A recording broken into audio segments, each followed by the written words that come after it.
After kANISHKA, local weak rulers continued to govern the state till we hear from Kalhana the arrival of Mahirgul, a notorious Hun invader.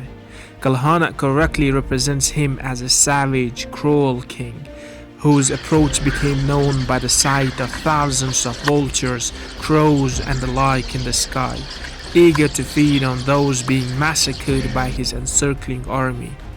While crossing Pir Panjal Pass, the Trident rolled down 100 elephants from the mountain pass.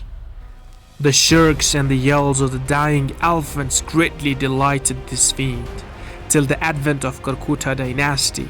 The Gonda Dynasty gave Kashmir only two notable rulers, Magvahan and Parvasin. The former was pious and strong, with Buddhist learnings. He stopped killing of animals and the birds throughout his kingdom. In fact, he undertook conquest of many countries solely for the purpose of stopping animal slaughter. His chief queen, Amrit Prabha, built Amrit Bhawan, Vihar, for foreign pilgrims and the students who came to Kashmir in large number for learning. The next great king was Parvasin II, in whose time the people enjoyed perfect peace and prosperity. He was a great conqueror who extended the boundaries of the state in all directions. It was during the time of the first king of Karkota Dynasty, Durlab Vardhan, that the great Chinese pilgrim Hun Sen visited Kashmir and entered the valley via Varmulla, where he found a huge stone gate. The entry of all outsiders, except the Hindus, was banned in the state then. Hun Sen was given a right royal reception by the people, including the king. He stayed in Kashmir for nearly 2 years, studied Sanskrit and Hindu scriptures at the feet of learned men here. It is the Karkota dynasty that has given Kashmir the greatest ruler, Lalitaditya Muktapida. He is undoubtedly the Samudragupta of Kashmir. He was filled with an unquenchable thirst of world conquest. He invaded and conquered many countries in Asia and India. The Punjab, Kanuj, Tibet, Ladakh, Badakhshan, Iran, Bihar, Bengal, Odisha, Gujarat, Mewar, Sindh, all conquered by him. It was he who finally broke the power of Arabs in Sindh.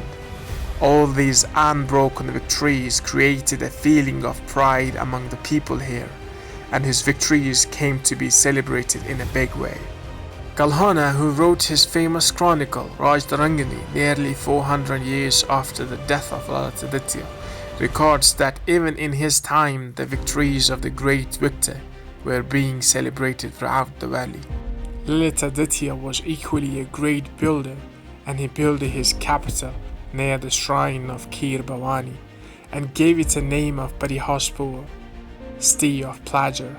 Throughout the valley he built very fine and massive temples, out of which the world famous Sun Temple, Martand, built on mutton, reminds us about the grandeur and splendor of the times when their builders ruled the state. The extensive ruins of his capital city, Parihaspur, speaks of his activities in the field of art and architecture. After his death, it is mostly the weak rulers except his grandson who ruled the valley. Both Lalitaditya and his grandson were great patrons of learning. The history of Karkota dynasty after Jayatida, the grandson of Lalitaditya, is a sad story of decline.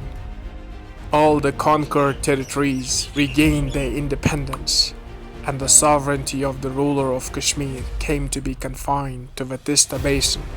The economic ruin was hastened by the extravagant habits of both the rulers and the ministers. In the words of Kalhana, the ministers and the grandees carried off the revenue of the country, feasted in mutual jealousy on the masterless kingdom, like wolves on the dead buffalo in the desert. In spite of all this, the Karkota rule on a whole has been considered as a glorious and remarkable period in ancient Kashmir.